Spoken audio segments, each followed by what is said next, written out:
자, 그러면 2024년도 이제 GS 연기 강의 시작하도록 하겠습니다. 자, 빨리 들어오시면 될 것 같고요. 예.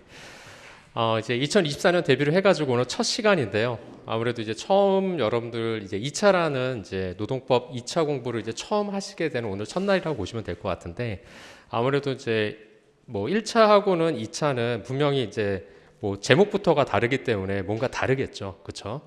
근데 가장 큰 특징은 뭐 여러분들 다 아시겠지만은 2차 시험은 이제 서술형입니다. 그래서 이제 이런 케이스에 대해서 여러분들이 이제 쟁점을 파악하고 그 쟁점에 대해서 여러분들 이론과 판례, 즉 판례라는 거 하나의 이제 근거라고 볼 수 있는데, 근거와 이제 사안을 포섭하는 그런 능력을 키우는 것이 바로 이제 2차에서 가장 핵심적인 부분이라 볼 수 있고요. 저하고 이제 GS 연기부터 GS 3기까지 거의 1년 과정을 이제 같이 하시게, 대부분이 이제 같이 하시게 될 텐데요. 아마 이제 처음 시작하다 보니까 아마 여러분들 입장에서는 처음이라는 것이 여러분들에게 주는 두 가지가 의미가 있을 것 같아요. 처음이라는 의미가 뭐 설레임도 있을 수 있고, 아니면 두 번째로 두려움도 있을 수가 있어요. 저 역시 마찬가지로 제가 공부할 때도, 저도 공부할 때도 그런 마음가짐이 들었는데요. 2차 시험을 내가 어떻게 쓸 수 있을까? 이 교재를 갖다가 어떻게 다 암기를 할까? 왜냐하면 2차 시험은 이제 서술형이기 때문에 나중에는 궁극적으로 이 교재를 다 암기를 하셔야 되거든요.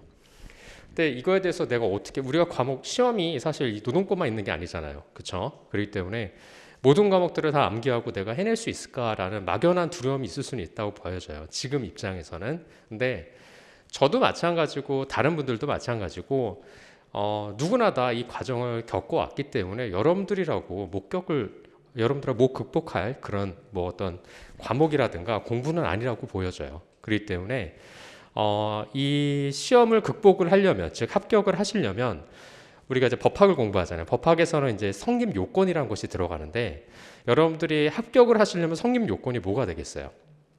합격이란 것은 여러분들이 기본적으로 남들보다 2배 이상을 열심히 하셔야 돼요.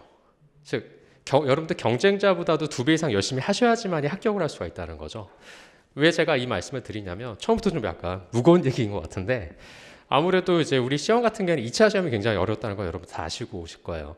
아무리 2차 합격률이 굉장히 낮기 때문에 이 합격률 안에 들어가려면 남들보다 2배 이상 열심히 하셔야 됩니다. 최소. 최소 2배 이상 열심히 하셔야 된다는 거고요. 그렇게 하려면은 여러분들이 이 교재라든가 아니면은 이 과목이라든가 아니면은 이 수험에 대해서 이해가 그만큼 충분히 되어 있어야 된다라는 것이 가장 중요하고, GS 연기 과정은 사실 이 이해하는 과정이라 보시면 돼요.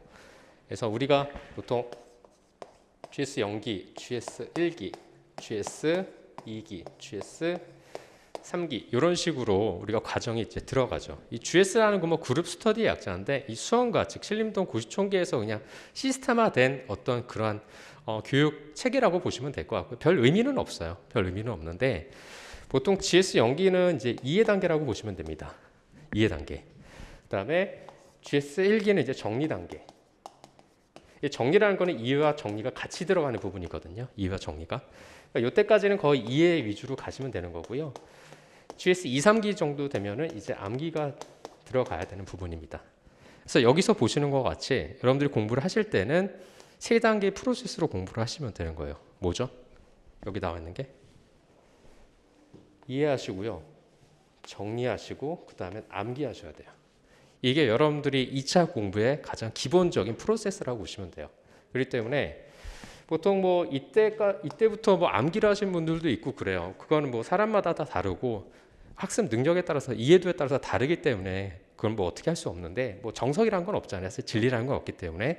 근데 이때부터 뭐 암기하신 분도 있어요. 이해가 빨리 되시면 뭐 암기하셔도 되는데, 이때 뭐 이해가 안 돼가지고 계속 이해 위주로 간다 해서 마음이 쫓기거나 그럴 필요는 전혀 없다라는 거예요. 그렇기 때문에 이 프로세스 2기 때부터 암기하셔도 충분해요. 왜 그러냐면은 우리 시험이 지금 예전보다는 많이 좀 늦춰졌어요. 그렇죠? 예전에는 뭐 8월 달, 제가 2차 시험 볼 때도 8월 1일 날 봤었거든요.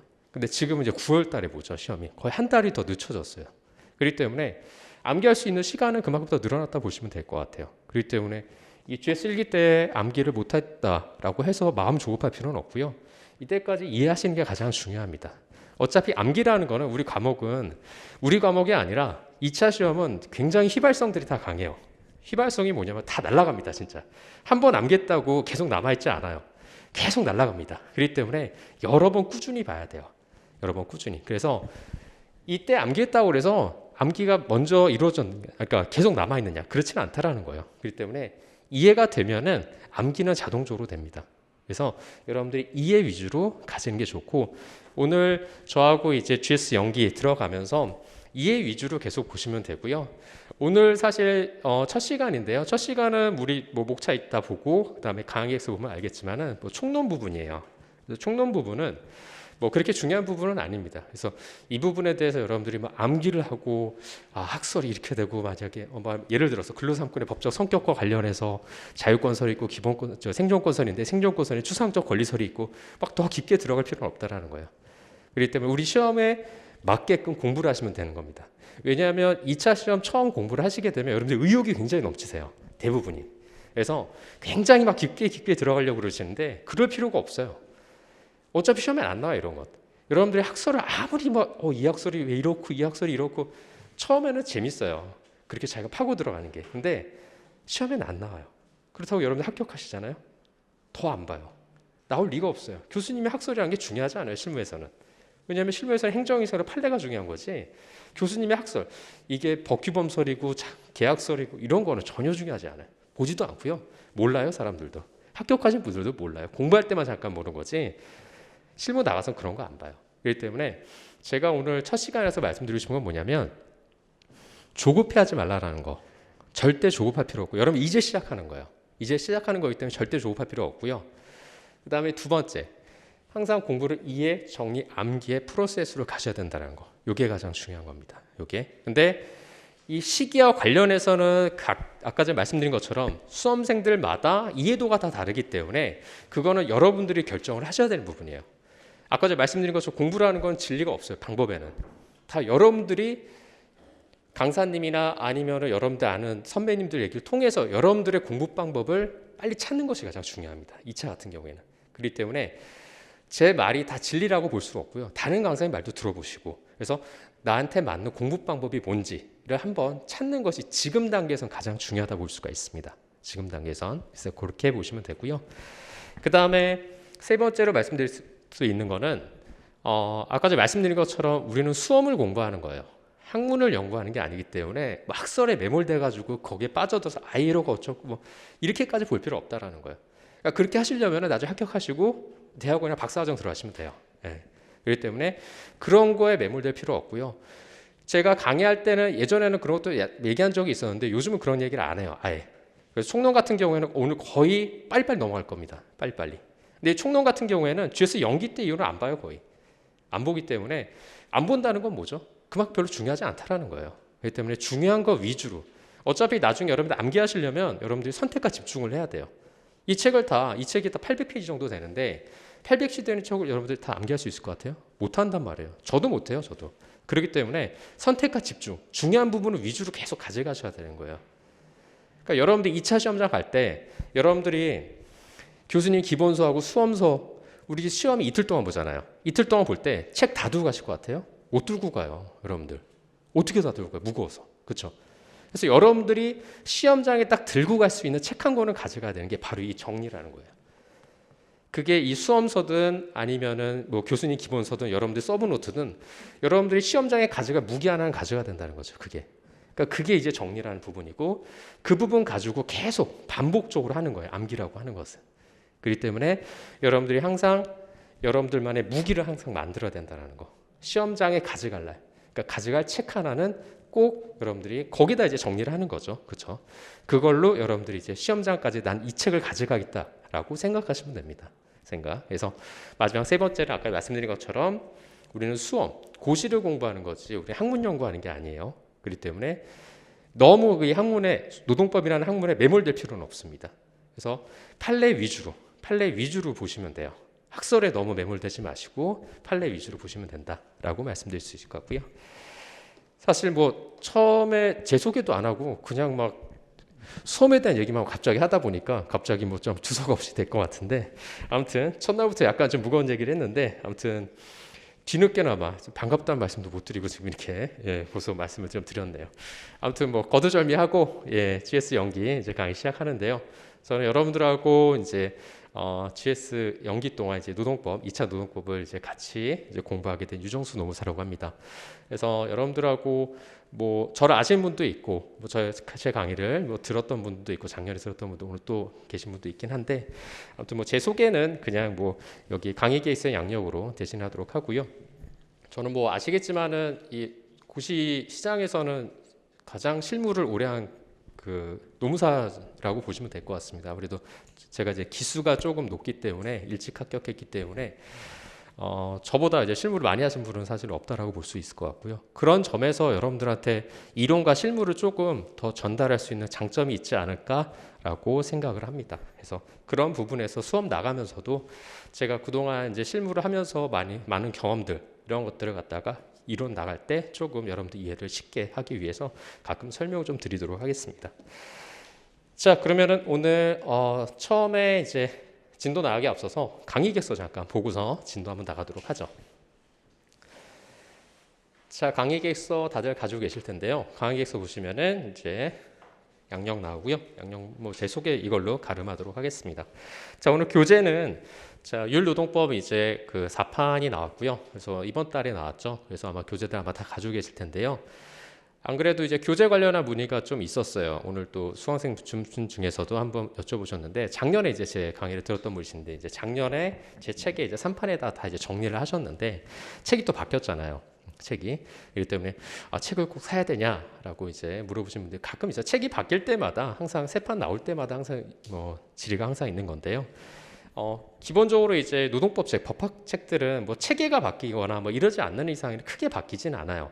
그래서 보통 지금 이 노동법 같은 경우는 3판하고 4판의 차이는 뭐냐면, 뭐 페이지 수는 좀 많이 늘어났죠. 뭐 예전보다는 많이 안 늘어났지만 40회 정도 늘어났고요. 늘어난 거는 특징이 뭐냐면 새로운 판례들을 좀 더 이제 여기다 업데이트를 해놨습니다. 새로운 판례들을. 왜냐하면 우리 판례가 올해 기출문제 여러분들 보신 분들도 있으시고 안 보신 분도 있겠지만은 최신 판례, 우리가 노동법이 이제 6문제잖아요. 그렇죠? 노동법 1, 노동법 2 해가지고 6문제인데, 최신 판례가 이번에도 노동법 1에서도 이제 전출과 파견의 구별에 관한 문제가 나왔었죠. 그게 이제 SK텔레콤 사건인데, 그런 이제 최신 판례들이 이제 시험에 꼭 출제가 되는 편이에요. 최근 경향으로서는. 이게 한 문제든지 아니면 많으면 한 3문제까지도 최신 판례 위주로 이제 나옵니다. 여기서 최신 판례라고 하는 것은 최근 3년 이내 판례를 보통 최신 판례라고 얘기를 많이 해요. 그래서 최신 판례 위주로 시험이 꼭 출제가 되는 경향이기 때문에, 그래서 이제 판례를 좀 더 보강하는 차원에서 이제 최신 판례들을 좀 더 많이 넣어놨고요. 그래서 그런 차이라고 보시면 됩니다. 그래서 내용이 바뀌거나 뭐 이론이 바뀌거나 이런 거는 없어요. 그래서 이제 판례가 좀 더 많이 늘어나다 보니까 페이지 수가 좀 많이 늘어났다라고 보시면 될 것 같고요. 보시다가 뭐 좀 무리가 되면은 이제 어쩔 수 없는 건데, 아마 보시는 과정에서는 강의 들으시는 입장에서는 크게 문제되지는 않지 않을까라고 생각이 좀 들어요. 그래서 오늘 같은 경우에는 아마 이제 노조법상 근로자 부분에서 이제 근로자성 판단과 관련한 부분, 이제 2018년도 이후 이제 판례의 경향과 관련해서 하나가 이제 더 추가가 돼가지고 한국방송공사 사건을 제가 하나 넣어놓은 게 있어요. 그래서 그거 정도만 좀 업데이트되고 뭐 이런 것들이기 때문에 그렇게만 좀 참고하시면 될 것 같습니다. 자, 그러면 이제 일정에 앞서서 일단은 법전은 꼭 가져오시는 게 좋은데요. 예, 법전이 있으신 분도 있고 이제 없으신 분들이 있죠. 근데 여러분들이 이 법전은 항상 들고 다니셔야 됩니다. 무거우셔도 들고 다니셔야 돼요. 왜 그러냐면 법학을 공부하는 사람의 기본은 법전이에요. 법전. 그리고 여러분들이 시험장에서 의지할 때가 뭐밖에 없냐? 이 법전밖에 없어요. 2차 시험은 법전을 줍니다. 법과목은. 근데 법전에 의지할 수밖에 없어요. 이 법전을 왜 주냐? 이 법전을 활용하라는 거예요. 근데 여러분들 보통 이제 스마트폰 많이 보시는데 스마트폰 가지고 시험장 못 들어가요. 거기에 익숙해지면은 이거 못 봅니다. 이거. 이 책에 익숙해져야 돼요. 계속.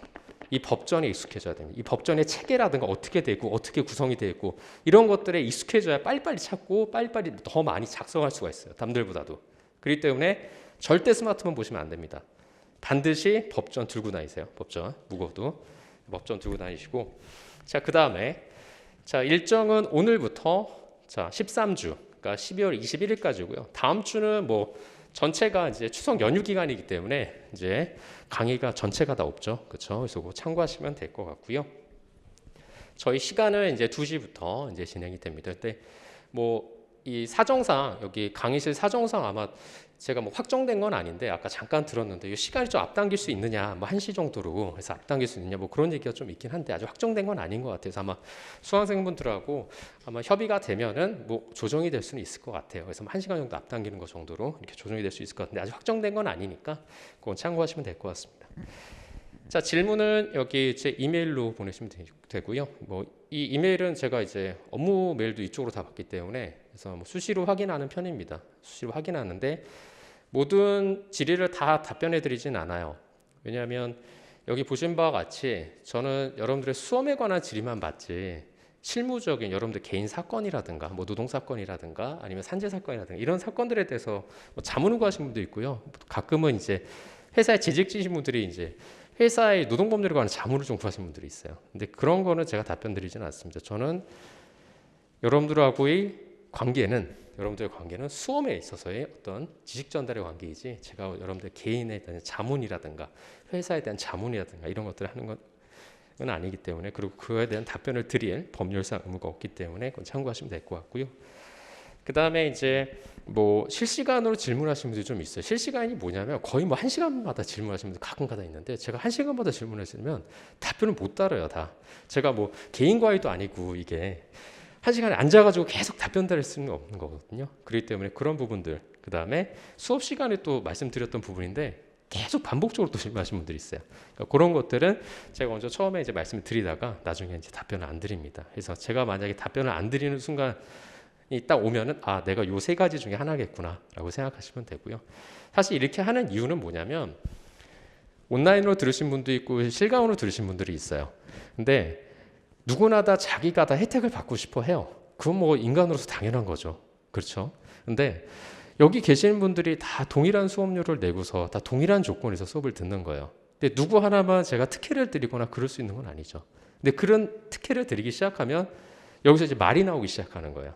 그렇기 때문에 항상 여러 사람이 있을 때는 항상 기준이라는 게 있어야 됩니다. 기준이라는 게. 그래서 그 기준을 잡는 것이 제가 이 세 가지 기준이라고 보시면 될 것 같고요. 그래서 이 기준에 벗어나는 질의가 있을 경우에는 답변드리지 않는다. 그래서 누누이 좀 말씀드리겠습니다. 자, 그다음에 강의 목표하고 강의 계획 뭐 이런 것들이 있는데요. 여기서 강의 목표에서 하나 좀 보셔야 될 건 뭐냐면 이제 세 번째 동그라미 보시면 이제 목차 테스트 등 답안 작성을 위한 기본기 확립.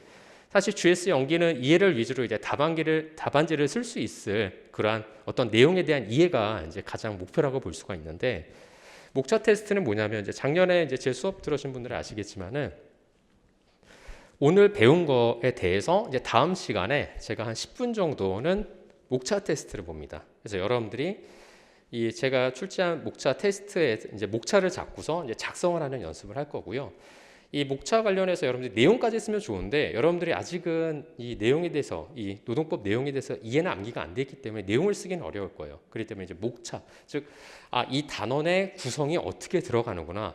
그래서 이런 내용이 들어가 있구나라는 걸 이해시키기 위해서 목차 테스트를 실시를 합니다. 즉 예를 들어서 우리 교재를 보시면 교재 1페이지 한번 잠깐 볼까요?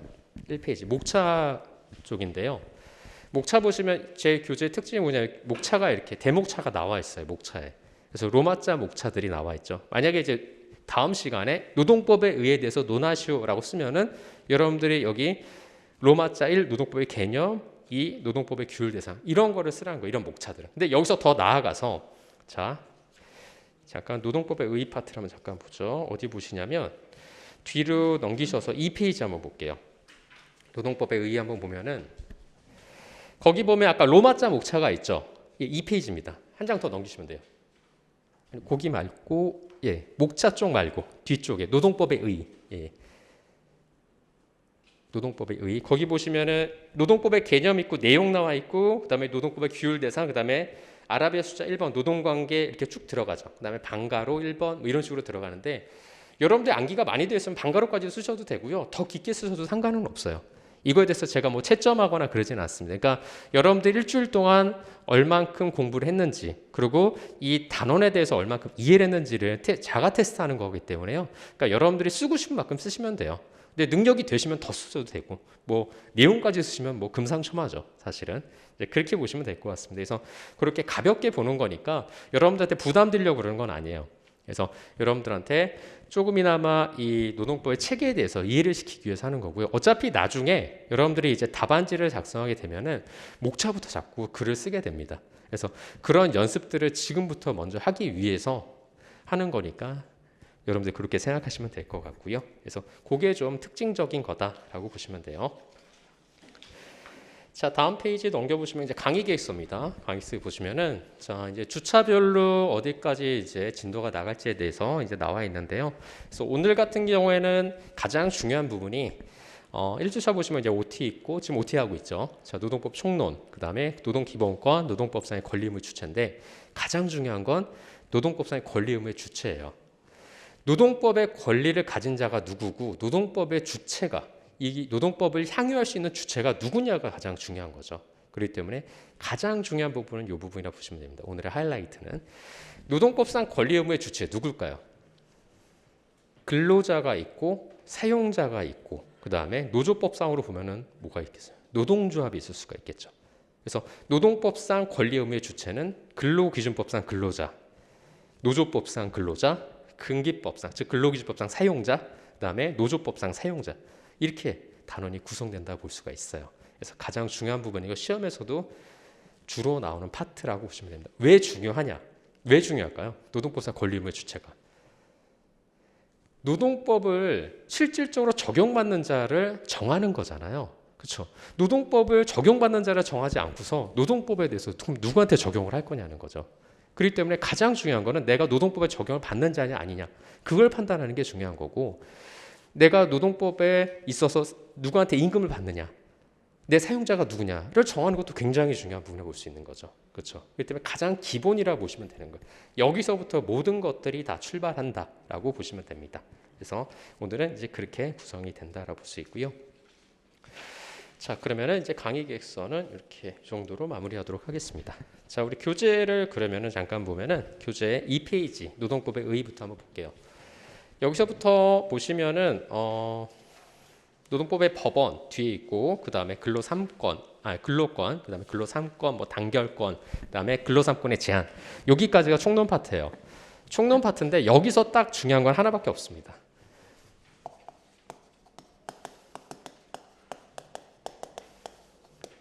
여기만 중요합니다. 여기만. 나중에는 아마 2기, 3기 정도 되면은 이것만 보고 넘어갑니다. 그냥 이것만 보고. 그래서 오늘 단원 중에서 총론 파트 중에서 여러분들 다 이해 못해도 이것만 이해하시면 돼요. 노동법의 법원만. 그래서 나머지는 그냥 그런가 보다라고 생각하시면 됩니다. 자, 노동법의 의라고 나와 있는데 별로 중요하지 않아요. 그러나 노동법이 뭔지는 우리가 알고 가야 되겠죠. 노동법이 뭘까요? 노동법. 사실 노동법이라는 법 체계, 그러니까 법의 어떤 용어 자체는 사실 이 체계를 가지고 있는 우리나라의 법 체계는 사실은 없어요. 근로기준법, 노조법, 남녀고평법, 최저임금법, 그다음 파견법, 그다음에 뭐 기간제법 이런 것들 총 합쳐서 보통 노동관계 법령이라고 좀 노동법이라고 얘기를 하지 노동법이란 법 자체는 사실은 없어요. 없는데 우리나라는 사실 이제 여기서 보시면 가장 대표적인 게 노동법의 대표적인 게 근로기준법이 있고 노조법이 있죠. 자, 우리나라에서 보면 이제 가장 중요한 건 이 근로기준법에서 가장 중요한 건 뭐냐면 일단은 개별 근로자와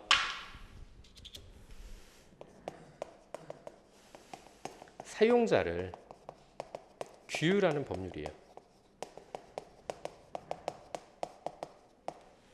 개별 근로자와 사용자입니다. 개별 근로자. 나하고 사용자하고의 관계를 규율하는 것은 근로기준법이에요. 근로기준법. 그러나 노조법은 뭐냐면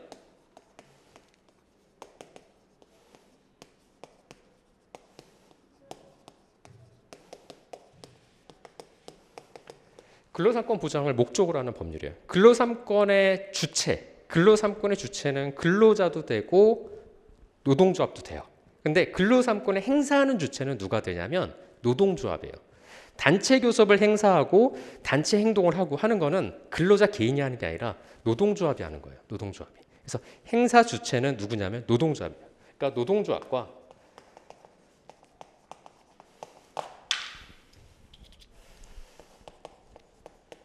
사용자의 관계를 규율한다고 보시면 돼요. 이 노조법이. 우리 시험의 대표적인 게 근로기준법은 이제 노동법 1이라고 볼 수 있는 거죠. 대표적인 게. 그렇죠. 노조법은 이제 노동법 2가 대표적인 이제 법이라고 볼 수 있는데요. 이 노동법 이거를 하나로 정리를 하자면 뭐냐면 이 노동법이라는 건 뭐냐면 이거를 포괄적으로 정리를 하자면 근로자가 인간다운 생활을 하기 위해서 제정된 법률이라는 거예요. 노동법이라고 하는 것은 근로자가 인간다운 생활을 하기 위해서. 그러면 그전에는 노동법이 탄생하기 전에는 그럼 근로자는 인간다운 생활을 못했냐? 못했죠. 그렇죠. 왜냐하면 이 노동법이라고 하는 것은 노동법의 탄생은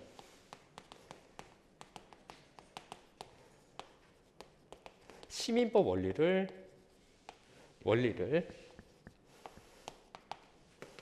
수정하면서 발생한 법이에요. 시민법의 원리. 그러니까 시민법의 원리가 뭐냐면 이 시민법 원리 대표적인 게 크게 이제 세 가지가 있어요. 첫 번째, 소유권 보장의 원칙이 있고, 두 번째가 뭐가 있냐면 과실 책임주의예요. 과실 책임주의. 세 번째가 뭐냐면 계약 자유의 원칙. 이 세 가지를 수정한 법률이 바로 노동법이라 보면 되는데 이게 왜 문제가 되느냐, 왜 수정을 해야 되냐가 이제 여러분들이 생각하셔야 될 문제라고 볼 수 있는 거죠. 과실 책임주의라는 건 뭐냐면 다른 말로 하면 자기 책임이에요. 자기 책임주의. 과실이 있어야지만이 책임을 묻는다라는 거죠. 그렇죠? 근데 이 과실에 대한 입증 책임을 누가 지는 거예요? 과실의 입증 책임. 자기가 지는 거잖아요. 자기가 과실이 없다는 걸 입증 책임을 져야 되는데 근로자 입장에서 아무리 생각해 보세요.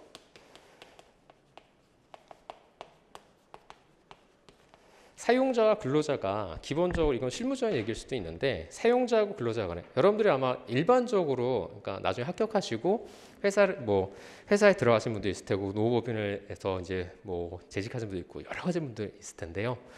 나중에 이제 일을 하시다 보면은 우리나라 국민들이 대부분 이제 노무법인에 와서 아니면은 또 회사에 있는 분들이 노무법인에 자문을 받고 이렇게 해서 이제 가끔 여쭤보시는 게 뭐냐면 이 노동위원회나 노동법 자체는 근로자를 위한 법이기 때문에 사용자한테 굉장히 불리하게 작용하지 않느냐라는 어떤 편견을 좀 가지고 있어요.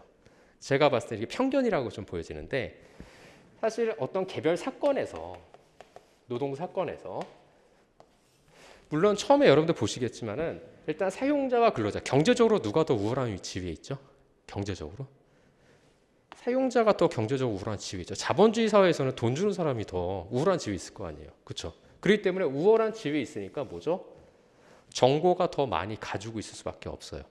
실제적인 예로 실제 사건을 하더라도 여러분들이 근로자 사건을 할 때는 입증 자료가 많이 없어요. 왜 그러냐면 여러분들 입장에서 입증 자료가 뭐가 있을 것 같아요? 근로자 사건을 맡으면 근로계약서밖에 없어요. 누가 회사 나오면서 취업식 가지고 나오나? 단체협약 들고 나오나? 그런 사람 별로 없어요. 아니, 작정하고 나오면 할 수는 있죠. 근데 갑자기 나왔는데 그런 경향이 없어요. 대부분은. 그렇기 때문에 근로계약서도 없는 사람들도 많아요. 근로계약서. 임금이야 어차피 여러분들 이제 개별 계좌, 이제 본인의 이제 계좌로 많이 입금이 되기 때문에 임금은 이제 찍히는 게 있겠지만은 그런 거 위에 어떤 서면, 종이로 된 문서를 들고 나온 사람은 없어요. 그렇기 때문에 일반적으로 사건을 할 때는 정보의 비대칭성이 발생할 수밖에 없어요. 그러다 보니까 누가 더 우월하죠? 사용자가 훨씬 더 우월해요. 그러니까 입증할 수 있는 게 많아요. 입증할 수 있는 게. 그래서 어떻게 보면 사용자가 더 유리하다고 볼 수는 있어요. 처음에 스타트는. 사건을 맡았을 때는. 왜냐하면 그만큼 정보가 많으니까.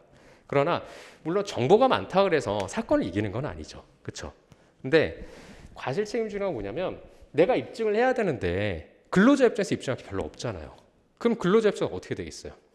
맨날 질 수밖에 없겠죠. 그렇죠? 입증을 못 하니까. 그래서 이런 부조리가 있을 수 있고 계약 자유 원칙 대표적인 게 뭐냐면 여러분들 근로계약도 하나의 계약이에요. 그것도 계약이죠. 계약은 어떻게 성립이 되죠? 여러분들 민법 공부하시나요? 민법 지금 다 공부하셨죠? 그렇죠? 계약은 어떻게 성립이 되죠? 계약은 민법상 두 가지 요건을 필요로 하죠.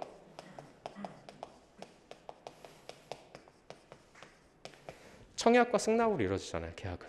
청약이란 게 뭐예요? 주택 청약. 여러분들 많이 듣잖아요. 언론에서 주택 청약. 주택 청약이 뭐예요? 나 이 주택에 대해서 나 살고 싶다. 내 확정적인 의사가 뭐예요? 청약이라는 거. 확정적 의사. 청약이라는 거는 확정적 의사예요. 지금 여기 계신 분이 저 만약에 S전자 가고 싶습니다. 입사지원서 넣었어요. 입사지원서 넣으면 뭐가 되는 거예요? 그게 청약이 되는 거죠. 본인의 확정적인 의사잖아요. 나 이 회사 가고 싶다는 거니까. 근데 거기서 서류 심사하고 합격 여부를 통보해 줄 거 아니에요. 합격했어요. 통보 딱 하면 뭐예요? 그게 뭐예요?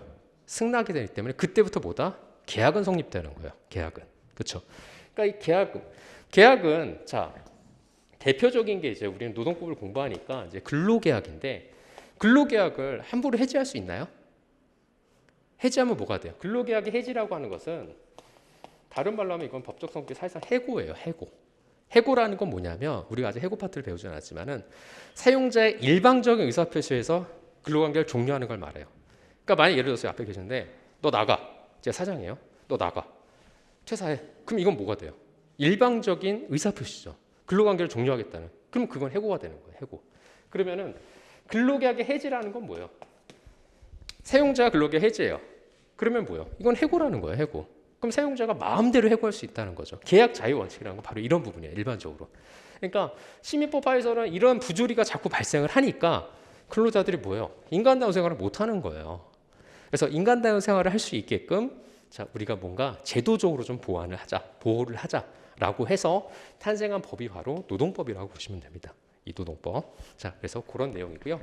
이 노동법은 가장 중요한 거는 임종유 교수님이 이렇게 말씀을 하시는데 종속노동에 관한 법률이다라고 이렇게 얘기하세요. 종속노동. 그러니까 사용자에게 종속되어서 근로를 제공하는 것에 관한 법을 갖다가 노동법이다라고 임종률 교수님은 보통 얘기를 하세요. 이 종속노동이라고 하는 것은 크게 두 가지의 종속성이 있는데요. 자, 첫 번째 뭐냐면 지금 제가 다 말씀드린 내용은 이 교재에 의해 있는 내용들이에요. 의해 있는 내용에서 더 추가적으로 들어가는 부분도 있고 자, 그거 참고하시면 됩니다. 그래서 굳이 교재를 보고 하지 않아도 된다라는 거예요. 자, 그다음에 두 번째는 뭐냐면 경제적 종속성이에요.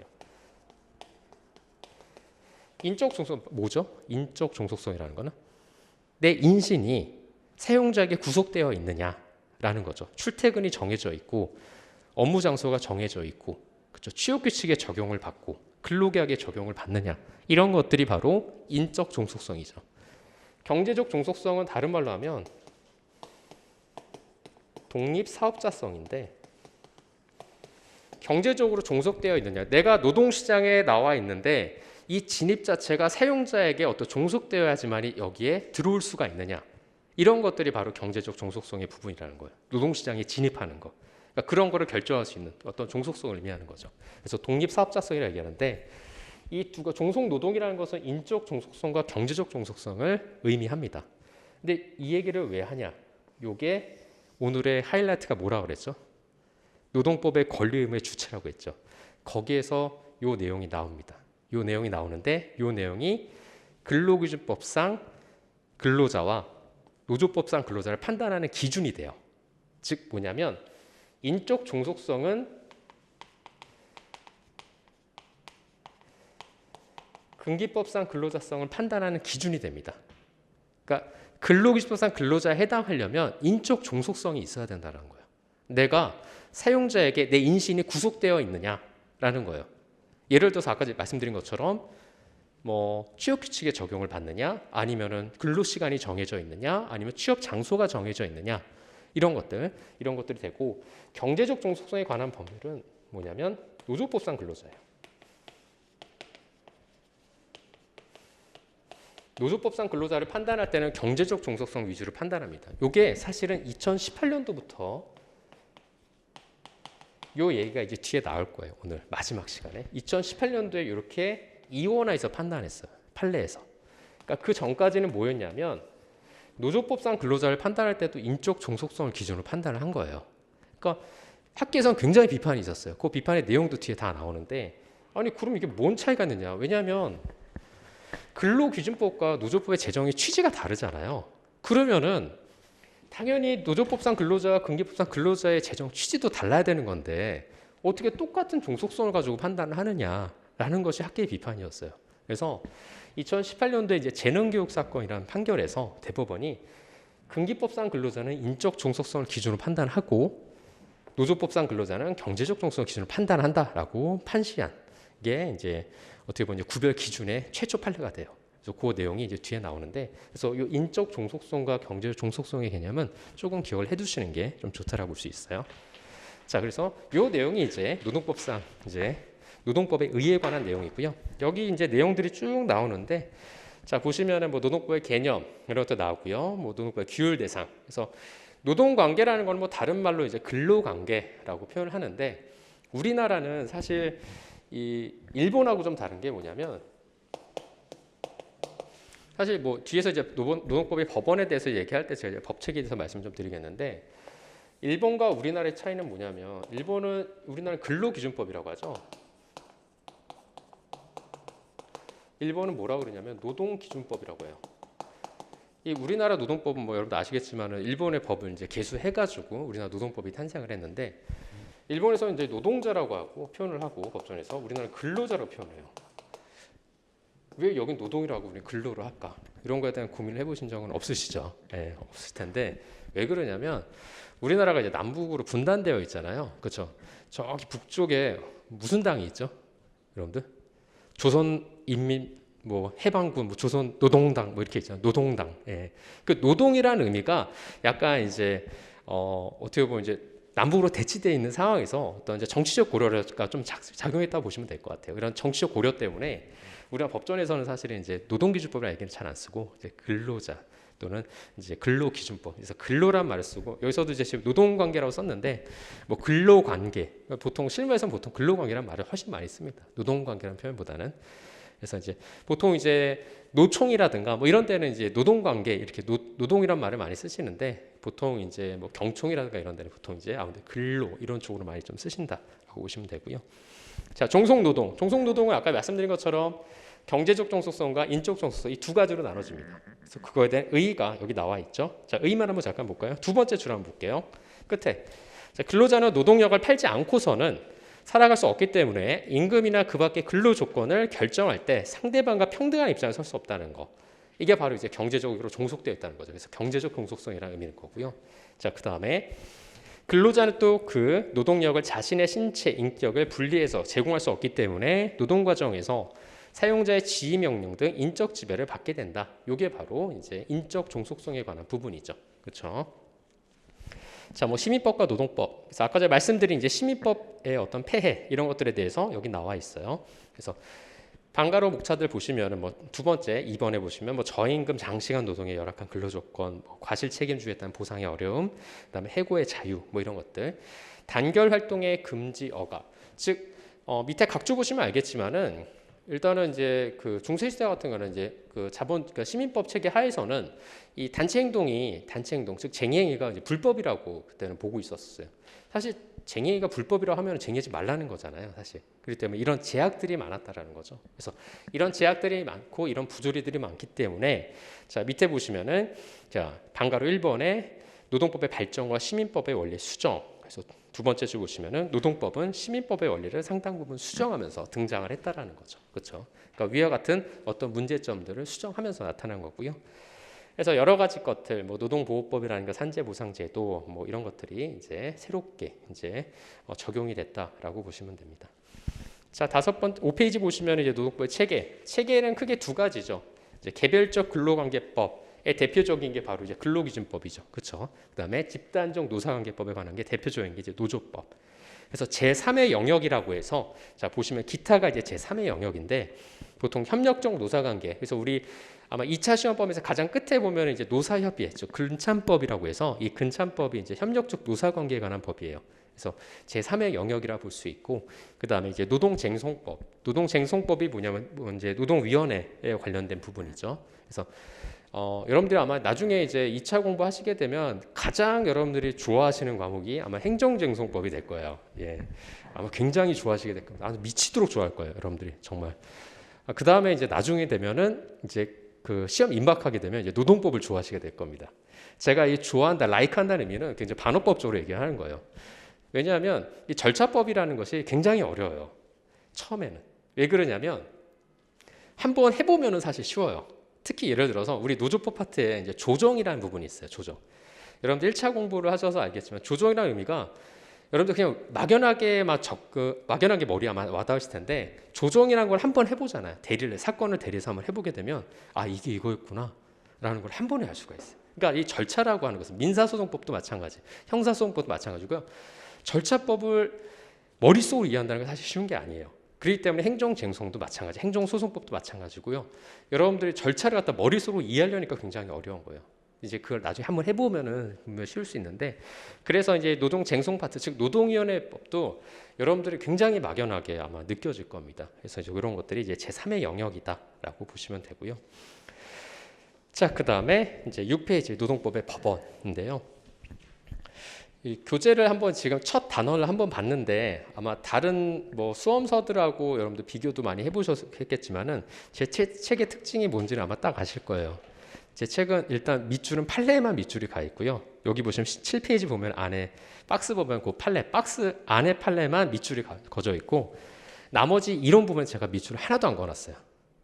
왜 그러냐면 저는 여러분한테 별로 친절하고 싶지 않아서 사실은 이렇게 해놨는데, 그 친절의 의미가 뭐냐면 제가 밑줄을 여기다 다 그어 놓으면 여러분들이 2번 볼 걸 1번밖에 못 본다고 생각을 해요. 저는 기본적으로.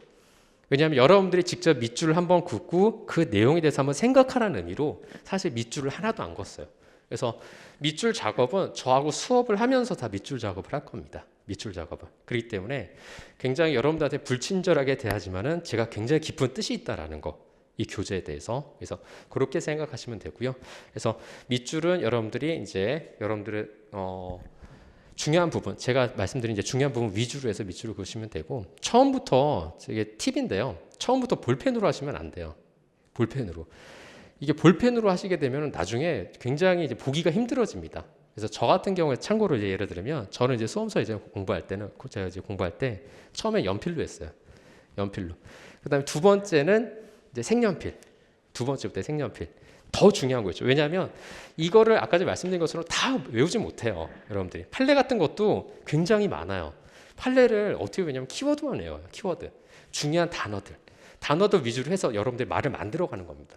그렇게 해서 이제 이해한 걸로 가지고서 말을 만들어가는 건데, 그렇게 되면 가장 중요한 키워드들이 있잖아요. 그 키워드들은 나중에는 저는 형광펜으로 했어요. 형광펜. 그러니까 처음에는 밑줄 긋을 때는 연필, 그 다음에 색연필, 나중에는 형광펜. 이런 식으로 해가지고 나중에 형광펜만 보는 거죠. 계속. 왜냐하면 여러분들이 나중에 우리가 시험 이틀 보잖아요. 이틀 보면은 여러분들이 아마 첫날에 한 3시 정도에 끝날 거예요. 첫날에 이제 노동법 1, 2 보고 그다음 인사노무관리 보고 하면은 3시 넘어서 끝납니다. 그럼 집에 오고 하면은 5시 밥 먹고 뭐 스터디 카페, 제가 공부할 때 뭐 스터디 카페는 없었지만은 저 때 이제 독서실이었는데 독서실 가고 하면 한 7시 돼요. 7시 되고 독서실 뭐 한 12시나 1시까지 하잖아요. 그러면 그때까지 해도 다음 날 또 공부를 해야 되는데 한 과목도 제대로 못 봐요. 그러면 다음 날에 인사노무관리하고 저는 이제 그 선택한 민사소송법이었는데 민사소송법을 봐야 되잖아요. 근데 행정쟁송법밖에 못 봤어요. 그럼 이거 한 번이라도 보고 가야 될 거 아니야, 민사소송법을. 그러니까 볼 시간이 없어요, 사실 정말로. 나중에 되면은 시간이 쫓겨가지고. 그러니까 5과목을 한 번에 다 돌리려면 굉장히 빠듯합니다, 시간이. 그래서 오죽하면 제가 공부할 때 어떤 생각이 들었냐면 책 넘기는 것도 버겁더라고요, 되게 나중에는. 그래서 눈만 깜박하면 이거 자동적으로 넘어가는 거 없나? 막 이런 생각을 한 적도 있었어요, 저 공부할 때는. 그러니까 그만큼 시간이 없어요, 나중에는. 그렇기 때문에 여러분들이 나중에 형광색 침 한 부분만 볼 수밖에 없어요, 나중에는. 그렇게라도 정리 안 하면 이거 다 봐야 되는 거잖아요, 사실은. 시간을 줄이려면 뭐 제가 쓴 방법인데요. 여러분들 뭐 나름대로 또 다른 강사님이라든가 아니면 선배님들 얘기 들어서 뭐 여러분들에 맞게끔 하시면 되는데, 하여튼 마지막에는 가장 중요한 건 여러분들 정리가 돼 있는 게 있어야 된다는 거예요. 정리가. 그래서 아까 말씀드린 것처럼 이해 정리 암기 이렇게 이제 정리한다. 이렇게 보시면 될 것 같고, 자 그러면 이제 6페이지입니다. 6페이지 보시면 노동법의 이제 법원인데요. 자 법원 한번 보도록 하죠.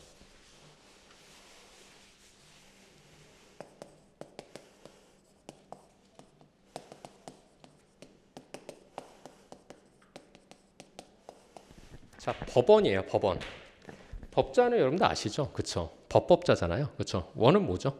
원은 근원원이에요. 법의 근원이 뭐냐라는 거죠. 법의 근원이 뭐냐면 이게 규범이냐라는 거예요. 규범. 규범이라는 거 뭐냐? 하나의 법이라는 거거든요. 그러면은 우리나라는 법 체계가 크게 이제 두 가지 법 체계가 있는데 대륙법계가 있고 이제 영미법계라는 게 있어요.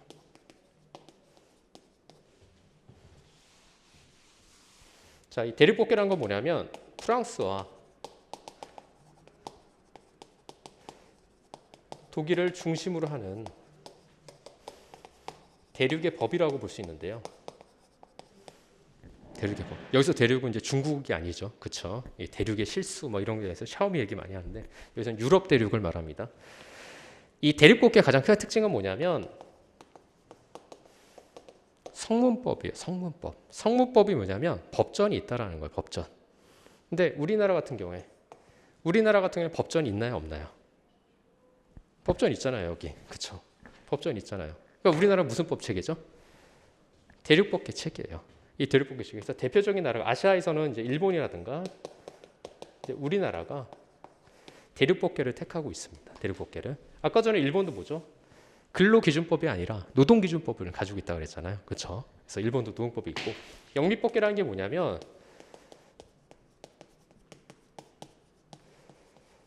영국과 미국을 중심으로 하는 법 체계를 말하는데요. 특징이 뭐냐면 이거와 반대적 개념이겠죠. 뭐냐면 불문법이에요. 불문법은 뭐죠? 법전이 없다라는 거예요. 그럼 법전이 없으면 법의 근원, 그럼 법규범을 뭘로 볼 수 있느냐? 근거를 어떤 거를 들 수 있냐가 문제가 되는데 관습법이라든가 판례법을 근거로 하고 있어요.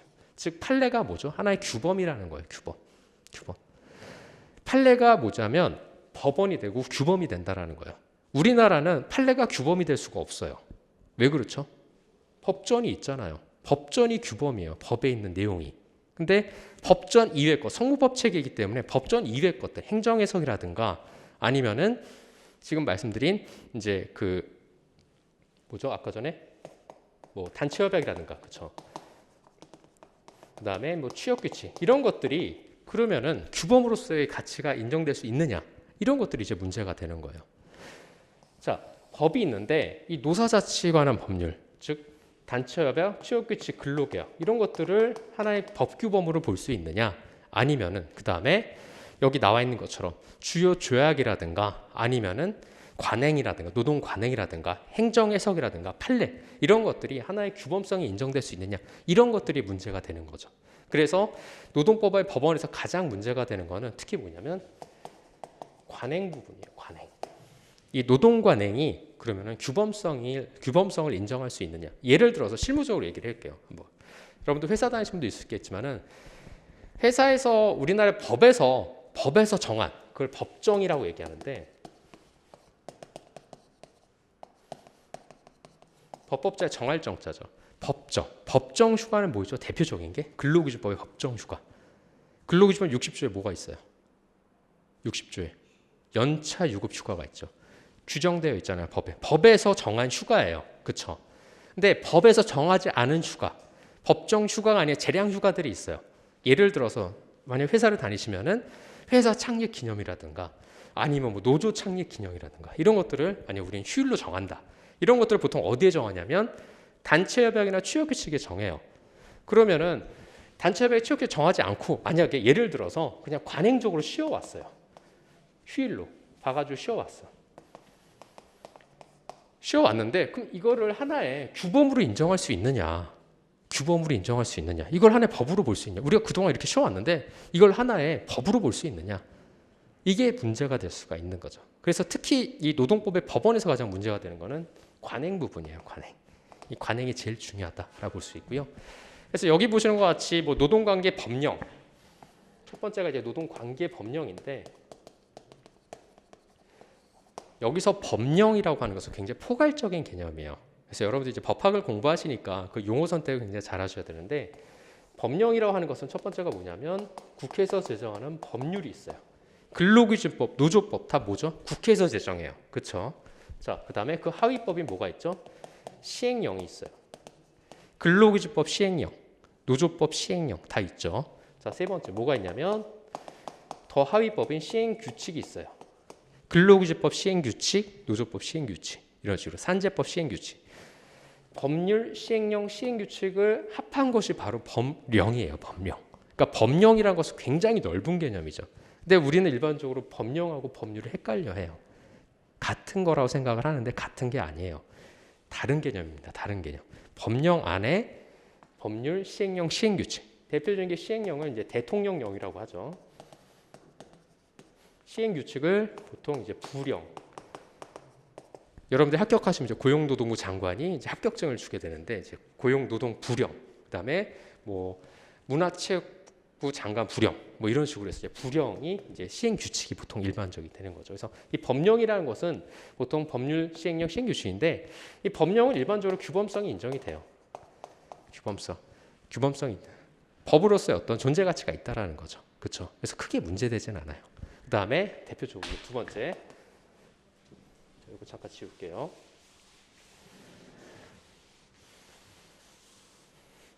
자, 두 번째는 뭐냐면 주요 조약이에요. 주요 국제 조약 중에서 대표적인 게 뭐가 있냐면 소파라고 여러분들 아시죠? 소파. 앉는 소파 말고 소파 아시죠? 뭐죠? 우리나라 말로 하면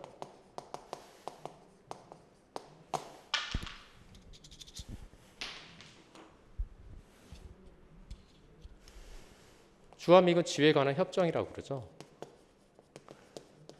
그래서 영어로 쓰면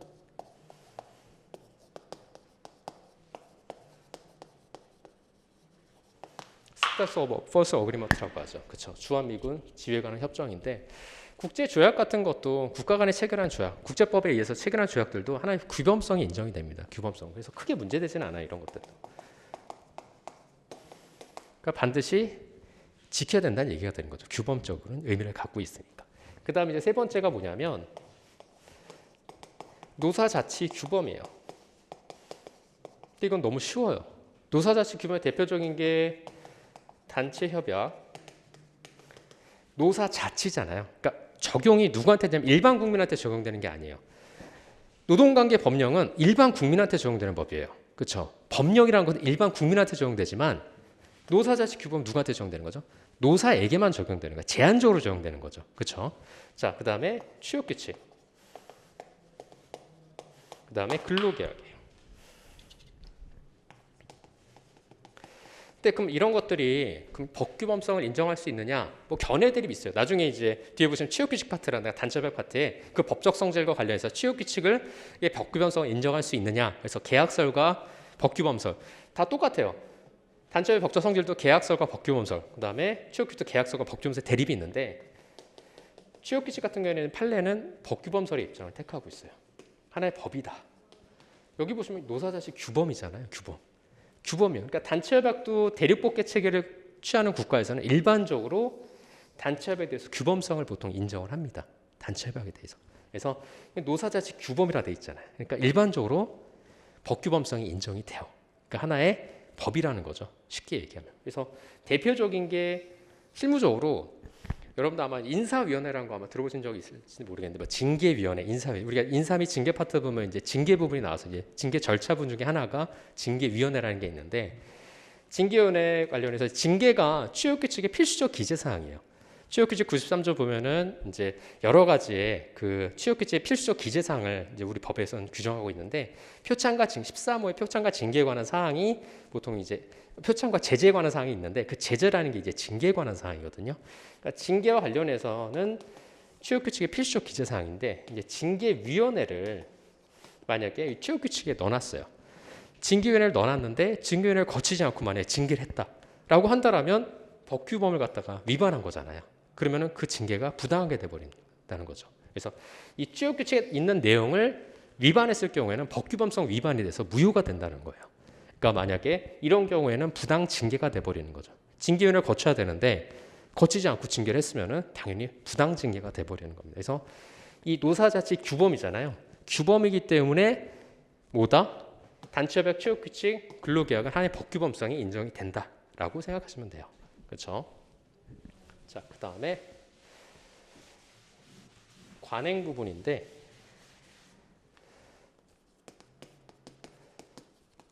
요게 가장 중요하다고 그랬죠. 그렇죠? 관행이라고 하는 것은 원칙적으로는 두 가지로 볼 수 있는데요. 법규범성을 인정하지는 않아요. 관행에 대해서는 원칙적으로. 근데 원칙이라고 얘기했죠. 근데 예외적으로 인정이 되는 경우가 있어요. 예외적으로. 그게 이제 판례에서는 인정하는 요건이 있는데 뭐냐면 두 가지 요건이에요. 첫 번째.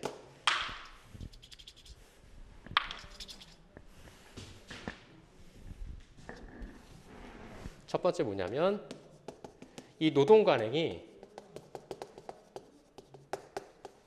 규범적인 사실로 승인이 되어 있거나 우리 사업장 내에서 이 노동 관행 만약에 아까 전에 제가 휴일, 그러니까 휴가에 관한 재량 휴가에 관한 얘기를 했는데 이 재량 휴가가 법에 정해져 있지 않은 재량 휴가가 우리 사업장에서 이게 규범적 사실로 계속 승인이 되어 왔어요. 오랜 기간 동안 승인이 되어 왔구나. 이거에 대해서 만약 재량 휴가에 대해서 구성원 모두가 아무런 이의 제기 없이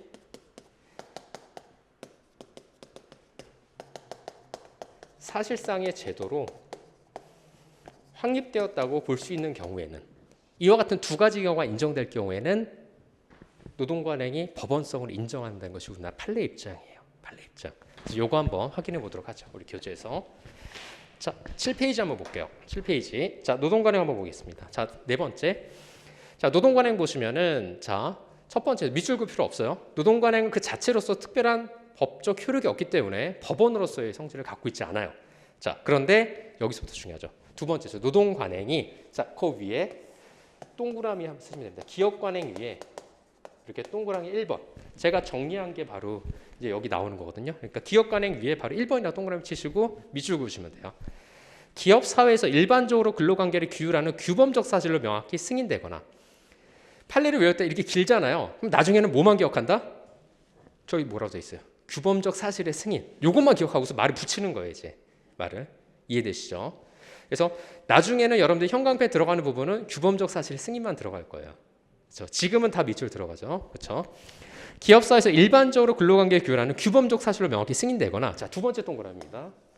두 번째 동그라미. 자, 기업의 구성원이 일반적으로 아무런 이의도 제기하지 아니한 채 기업 내에서 사실상의 제도로 확립되어 있는 경우 이런 경우에는 노동관행이 법원성을 인정한다는 거예요. 이런 경우에는. 그래서 원칙과 예외 이 두 가지 경우가 있으니까 이 관행의 법원성에 대해서는 여러분들이 꼭 암기가 되어 있어야 됩니다. 나중에는. 자, 그래서 관행의 법원성 여부에 관련해서 박스에 있는 부분 밑줄 그어져 있으니까 그 부분은 나중에 확인하시면 되고요. 자, 다섯 번째 판례 및 행정해석 부분인데요. 여기까지만 나가고 우리 시간이 다 됐으니까 잠깐 쉬도록 하죠. 판례 및 행정해석. 자, 판례와 행정해석 인정될까 안 될까요? 규범성. 우리나라는 무슨 법 체계라고 그랬죠? 성무법 체계잖아요. 그렇죠? 그러니까 판례와 행정해석 원칙으로 인정이 안 돼요. 법원성이 없다라는 거죠. 그러나 실무적으로는 이 판례 같은 경우에는 사실상의 구속력은 있어요. 자, 여기 보시면 뭐라고 되어 있냐면 두 번째 줄 잠깐 앞에 볼게요. 다만 거기 보시죠. 다만. 그렇죠? 자, 대법원 판례는 사실상 하급법원을 구속하여 노사관계를 규율하는 사실상의 구속력을 갖고 있다는 거예요. 이게 뭐냐면 우리나라는 지금 상권 분립이 되어 있잖아요. 그러니까 노동부에서 만약 행정해석이 나왔어요. 행정해석 나왔는데 대표 중에 뭐가 있었냐면 여러분들 아마 그 당시에는 어떤 일을 하셨는지 모르겠는데 2013년도 일인데 딱 10년 전 일이에요. 근데 저는 이제 합격한 지는 얼마 안 됐죠. 합격한 지 한 2년, 3년 차 되던 이제 초짜 노무사 시절인데 2013년도에 이제 통상 임금과 관련해서 판결이 하나 나왔었어요. 우리 교재에도 나와 있었는데 정기상여금이 통상 임금이다라는 대법원 전원합의체 판결이 나왔어요. 근데 그 전까지는 고용노동부에서는 그러니까 그 행정에서는 정기상여금에서 통상임금성 인정하지는 않았어요. 그래서 그 입장을 계속 유보했던 게 뭐냐면 대법원 판례 나오면 입장 바꾸겠다. 왜 그러냐면 우리나라 삼권 분립이잖아요. 사법부의 판단 존중해 줘야 되잖아요. 그러니까 정부에서도 사법부의 판단을 존중해 줘야 되니까 이 판결이 나오고서는 입장을 바꿨어요. 입장을. 그러니까 이런 식으로 사실상의 구속력은 있어요. 사실상의 구속. 우리나라 판례는 사실상의 구속력은 있다. 특히 이제 전원합체 판례는 더 구속력이 있죠. 전원합체 판례는. 자, 행정해석. 행정해석을 아마 수험할 때는 여러분들 보실 일도 없고요. 아마 제 교재는 가끔씩은 행정해석의 이제 근거, 이런 게 행정해석의 어떤 근거다라고 이제 제가 소개를 드린 부분이 있는데, 나중에 이제 실무하시게 되면은 오히려 행정해석을 더 많이 보시게 돼요. 그러니까 어떻게 보면은 이제 노동법 공부를 하시게 되면은 이제 합격하시면은 여러분들이 바로 다 내가 바로 노무사로 다 할 수 있을 것 같은 그런 욕구가 이제 충만하시고 그럴 텐데, 아마 합격하시면 아무것도 못 합니다, 여러분. 아무것도 못 해요. 다시 가서 새롭게 배우셨는데, 실무를 새롭게 이제 그게 행정에서요 이런 건데, 대표적인 게 이제 이런 것들이 있어요.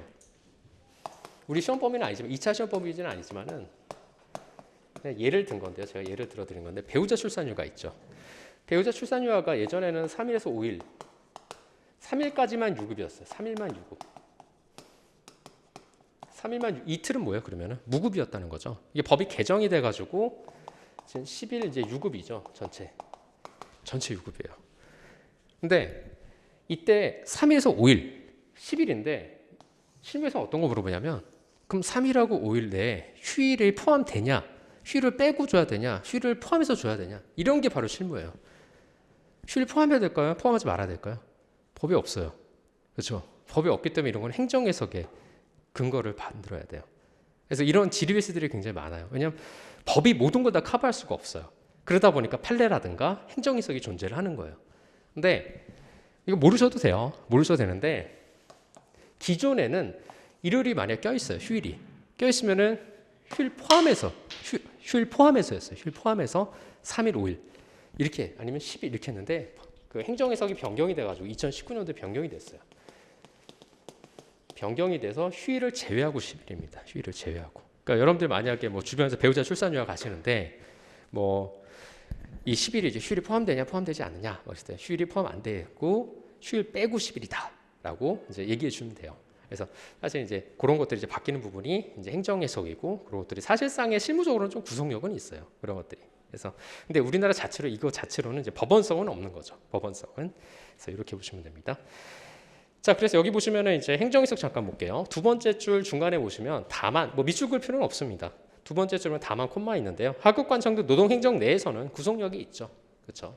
그래서 뭐 여러분들이 나중에 노동 사건을 하실 때나 노동부 사건을 하실 때 이런 것들 노동 뭐 행정해석이라든가 이런 것들 근거로 많이 제시하면은 나름대로 구속력은 있습니다. 그래서 그런 것들이 하나 예다라고 볼 수 있고, 자, 8페이지인데요. 법원 상호간의 충돌 부분인데 시간이 좀 다 돼가지고 잠깐 쉬었다가 요거는 다음 시간부터 진행하도록 하겠습니다. 잠깐 쉬도록 하겠습니다.